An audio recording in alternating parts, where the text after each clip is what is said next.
I study politics and history at Brunel.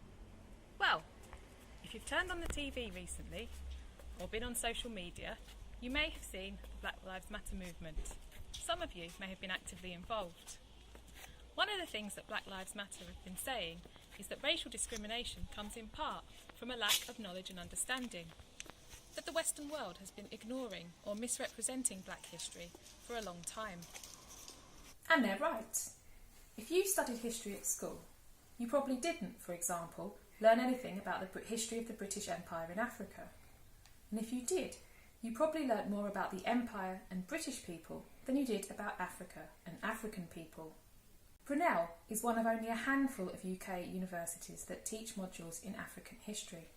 But more than this, we teach African history from an African perspective. Some people think of Africa as a poor continent. But did you know that the richest person to have ever lived, Mansa Musa, was from Western Africa? He lived in the 14th century and was worth about $400 billion in today's money. That's about 3 times what the richest person today is worth. That's Jeff Bezos, by the way.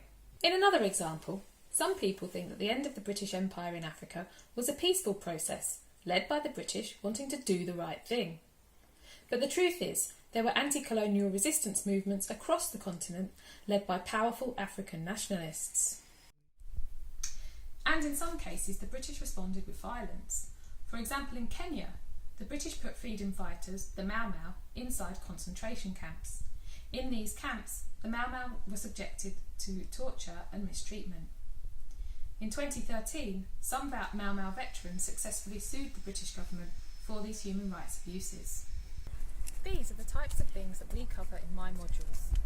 We look at historical events that have been ignored or covered up, and we try to understand the world from different perspectives. So if you want to think about history differently, and if you want to learn about the history of Africa from an African perspective, then come and study with us at Brunel University London.